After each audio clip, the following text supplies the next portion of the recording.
Hello, my name is Maria Eugenia Semprum, Nice and to meet you, Maria Eugenia. I am interviewing Silvia Kjolseth. Silvia she's a doctor, and right now she's retired. Okay, Silvia, where were you born?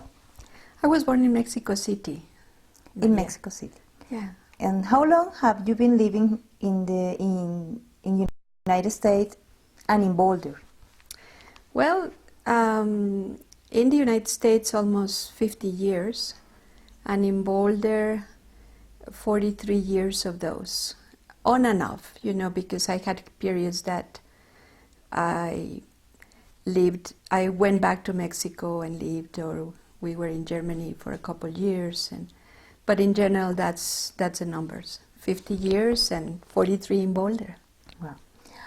Okay, tell me about your country of origin. What is your country? And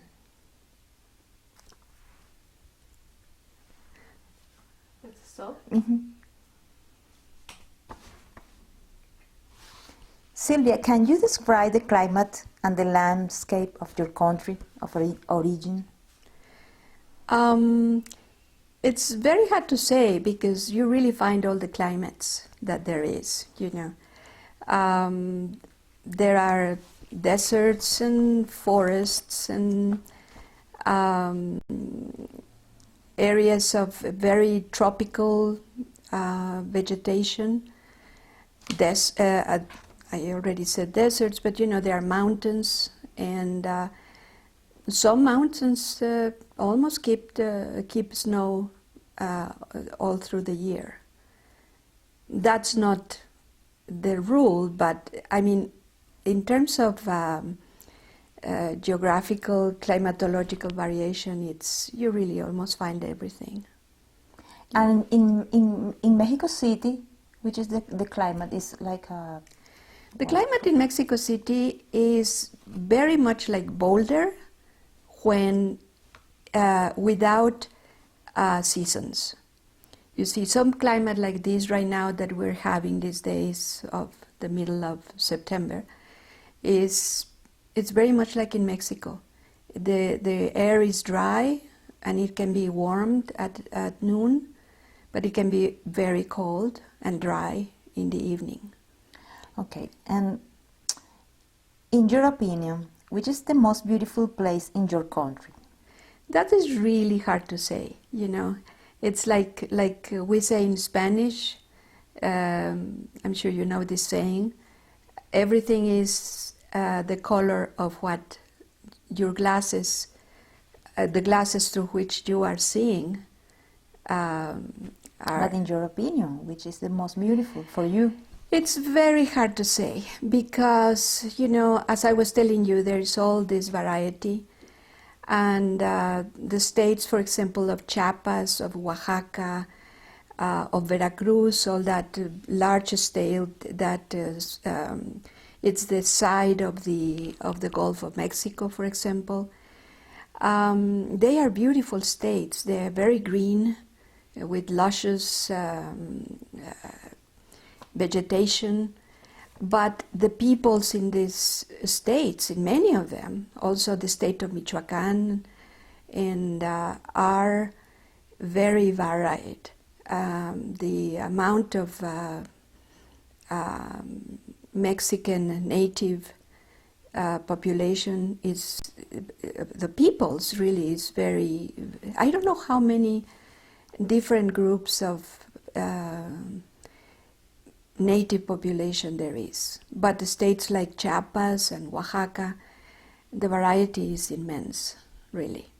And each one with their particular language and culture, so it's very, very hard to say. Now, in terms of what I like a little bit of everything, really. Coming from Mexico City, I would say Mexico City is a very interesting country. A very interesting city, very, very large. Compared to Boulder, really, you cannot compare it. It's the capital city of the country, and it's very cosmopolitan. You find beautiful things, and also you find, like many other places, but you really see it there, you find extreme poverty mixed with extreme wealth. And I wish it wasn't like that, but that's the way it is. So Mexico City is beautiful. It's probably one of the most interesting cities in the world, although I know many cities in the world, not all of them, but it's really certainly a beautiful city, yeah. And I know in Mexico there are a lot of cultures in the country, but will you please describe a costume that you think is the most representative of your culture in general? What one thing is? Well, one thing that is pretty general is the strength of the family. I mean, you can see it in everywhere. The other one is food and the schedules of food. Most everybody, probably still now, they have their main meal at early in the afternoon, and especially during the weekends and all that is where people gather, and all generations gather together for a meal and for the conversation afterward. You know what you probably know the word sobremesa. Yes. That's very popular. And yeah, it's, but probably I would say the strength of the family, aside of so many varieties because of the different cultures. Yeah. And when and why did you decide to come to the United States? Well, I can tell you exactly. I met my husband in the year of 1964, and this was in the summer in Mexico. He came for, he was studying his PhD, and he was writing his dissertation, his thesis for the PhD, and decided to take some time off to learn Spanish. So he came to Mexico. He was renting a room in these friends of my mother's home, and my mother was a great canasta player, and she was invited to come to play canasta there. And before serving dinner, they called him, and they called me. I was studying I didn't want to be there. I had a pathology exam next day, and they called me, and we ended up playing canasta. And anyway, that was the summer of '64. And then we saw each other, and in April of '65, he called me over the phone, and he said, "Will you marry me?" And you know, he tells me there was a big silence, and then he asked, "Are you still there?" And I said, "Yes." And, "Will you marry me?" And I said, "Yes." I think that's when I decided I was going to follow him wherever he was. He was in Norway or? Oh, no. He's American. Ah, okay. He was born in upstate New York. Ah, okay. When did you come to Boulder, and why? Well, as I was telling you before, we married in '65 in July, after that call in April. And we, as newly married, we went to California, because that was his first position as assistant professor in the University of California, Davis. And essentially, my children, my two sons were born in Mexico, because my parents were alive, and I had friends, and one of our family friend was an OBGYN doctor, And so for me it was coming home to have the children because I will be taken care of as I was, you see. But then I came back to, each time we came back to California. And from California then we came to Boulder in 1971, you see, to reside in Boulder. What were your first impression of Boulder?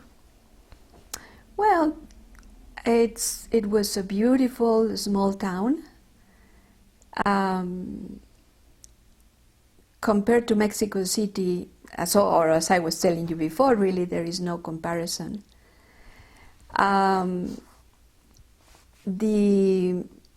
It was just beautiful, and maybe comparing to the California, in terms of the weather,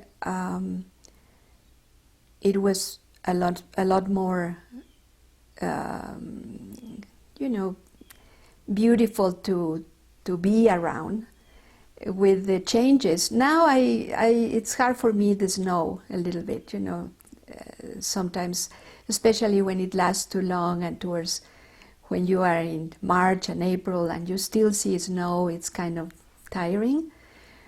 But when you have little kids, and the kids love snow, so compared to California with the tremendous heat during the summer and all that, it was wonderful to be in Boulder. But then Boulder it's a beautiful city, and immediately you fall in love with it, you see. It's compared to Mexico City, it just doesn't compare in terms of, especially then, it was really a small city. You didn't have the traffic problems and all those things that you had before. And I just loved it. And what are your favorite things to do in Boulder?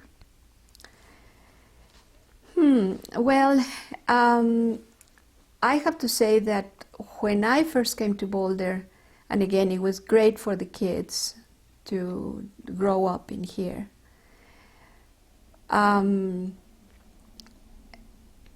From the beginning, to be in an area where they can be outside, where they can walk around and play around, and when there is bad weather, where you can go to a place like the library. I think I knew about the library from the start. As soon as I arrived, probably we had friends in the area before even we came, because my husband had lived here. So the library was a meeting place, really. And but all the things in Boulder at the time, and it was mainly the central area that, and things with the university too, you see. It was a place where we can take them swimming and all those things. And so now, what is my favorite right now? Now that I don't really care for swimming and all that, it keeps being the library, walking, even walking to the library and being at the library, and walking here in my area, walking towards Chautauqua, to the backside of Chautauqua. It's really, I do that every day. It's just wonderful. Yeah. And when you are out of Boulder, you miss Boulder? Well, I miss Boulder. I miss my home, the comfort of my home, the everyday life with my husband, and I feel so familiar with everything here. I know quite a bit chunk of history of Boulder. So,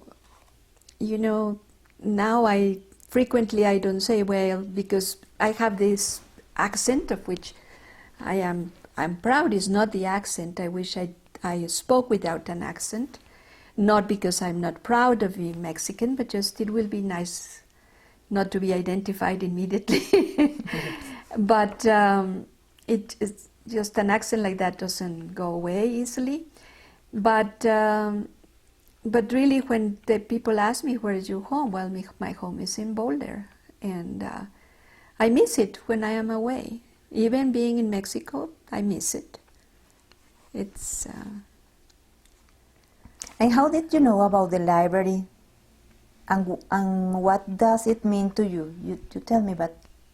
Well, I guess I already started telling you, because I know that you come in part as a volunteer for the library, and I have been a volunteer at the library. It's, well, it starts from loving books, and I've always loved books. My father loved them, and we had them all over in the house, and of course, arriving in Boulder, as I was telling you, and with little kids, where do you go? Well, in snowy days, you go to the library, and you go to the children's section of the library. At that time, in the 70s and 80s, there was a librarian. I think I haven't seen her in a little bit, but I'm sure she's still alive, and Ellen Tate, and she's the one actually. She became almost part of my family, and thanks to her, I met Gada 10 years ago at least, and I met many other people through her. She was a really good resource, like Gada is, but I don't think she was already working at the library. I don't recall when she arrived in Boulder. But anyway, the library really has been part of my circle from the beginning. Yeah. And the last question, do you feel that Boulder is home to you? You asked. Well, I already told you yes, that. But yeah. I want to hear again. Yeah, no, it is home. It is home. It's the other thing is that in Boulder we have lived only in 2 houses here, one just 2 blocks away, and when there was the opportunity for moving, because to have a better something, or to have, for example, a garage in the winter, which is very convenient. Mm-hmm. I told my husband, well, I don't want to move away from this area, close to the library, close to Chautauqua and all that, and so it was not a hard decision to say I want to live just wherever I am right now. And so now in this house we've been already 15 years. So time flies, and yeah. Well, Silvia, nice to meet you. It is a pleasure to talk with you, and this is all. Okay.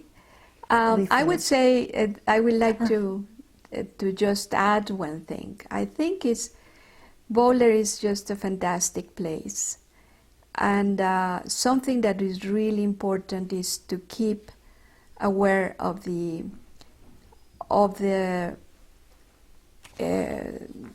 things in Boulder that are important, and that's, for example, well, I would say I was thinking about this in terms of what do I wish for Boulder in the future.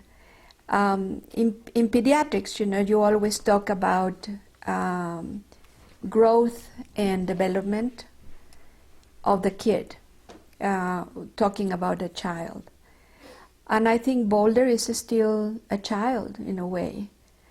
And we have to be, all the people that live here have to be really into trying to help the growth, but also the development of the culture, the development of the services, the keeping of services like the library and like the all the other institutions that we have around, including the university, the YMCA, the Chautauqua Association, the concerts, the cultural life of the city, but always keeping in mind open space, to keep a certain equilibrium between growth and development, and not just growth. Yes. I have a question.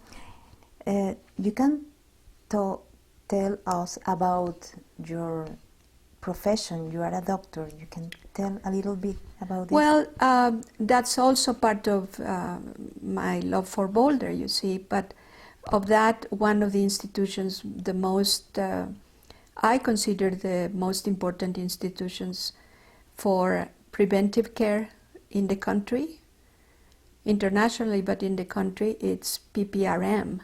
You probably don't recognize what that is, but PPRM is Planned Parenthood of the Rocky Mountains.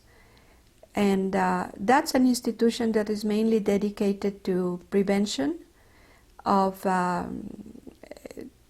many, not only diseases and prevention of breast cancer with all the work about that, prevention of cervical cancer, but also prevention of non-wanted pregnancies, and prevention of all sorts of education about preventing sexually transmitted disease and all that.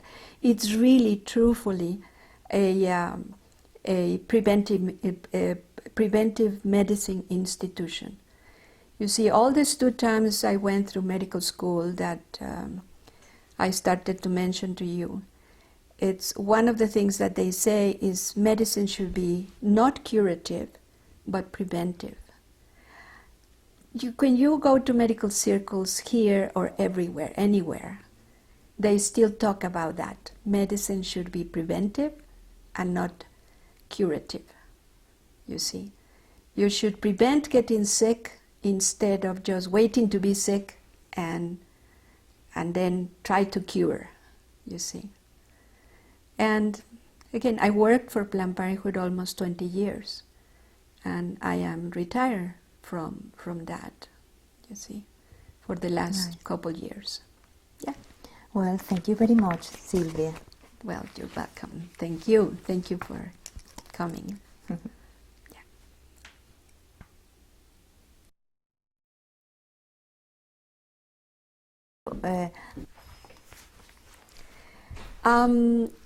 Mari, you asked me how come I came to this country, and I was telling you about because I met my husband. Well, at that time, this young American person that we met playing canasta, and he learned that I was studying medicine. At that time, I was in the 3rd year of medical school there, and in 1964. And well, after we met and then we married the next year, I dropped out from medical school in '65. But my love for medicine was there, and that's something that I thought that I always had the idea that I would continue. And I didn't have that chance until the 80s, early 80s, 1980, that I decided, with all the support, I was already living in Boulder, we already had 3 children, and with the support of my husband, my father had just died, but my mother had a large home that helped me to think that this was possible. So I went back to Mexico to essentially start it all over medicine, medical school. And I graduated in 1986. And I came back to Boulder with that MD title, degree. At the beginning, I couldn't find a job. And I was an assistant to a doctor in town, and I was translating, and I was keeping going to the library, by the way, because, again, Mrs. State encouraged me to meet other people, and I started meeting doctors in town. I went to all the, until recently, I was going to the medical, continuing medical education courses that the community hospital offers. By the way, my daughter was born, our third child was born in a community hospital. And so it's little by little I got to learn about this institution, Planned Parenthood, and I took courses with them and with the health department in Denver, and I became a practitioner with them, with Planned Parenthood. And that job as a practitioner in the clinics lasted for 11, 12 years. And after that I moved into the education department and preparing classes and teaching preventive medicine and teaching in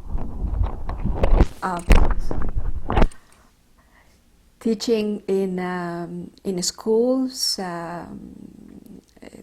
universities, both here in Boulder and in Denver, and the whole metro area, really. And it was a very satisfying work, you see, teaching young kids or high school kids or parents, in lots of those meetings for parents, talking about sexuality education. As much as we feel that our culture is so, here in the United States, is so open, it's really not. It continues being a taboo, you see. So that was really interesting to me, you know, and interesting. And through the years, it was very helpful also to see my children under that point of view, you see, of trying to talk about everything openly. So anyway, that's how I stick to that institution for almost 20 years. Yeah. I don't know if I answered. Yes. What you, okay. Good.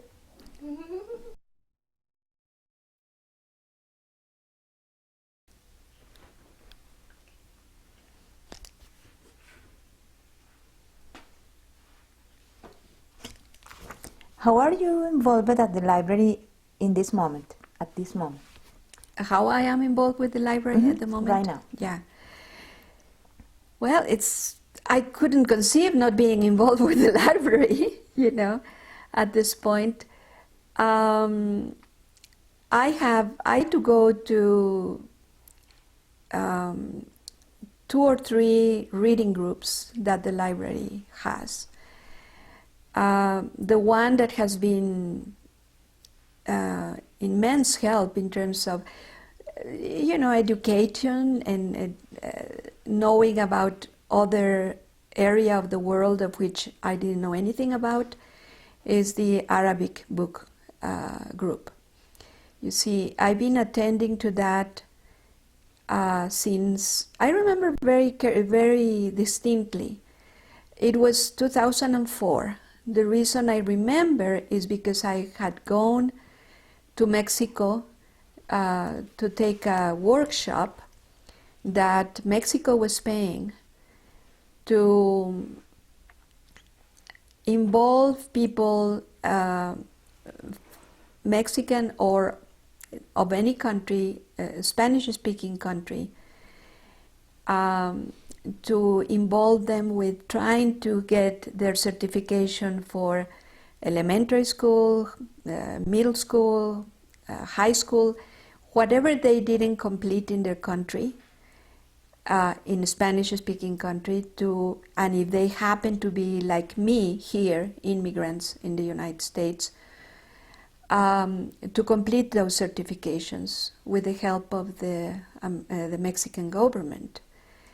And I had all these materials that I thought the place where this could be developed more and more is in the library.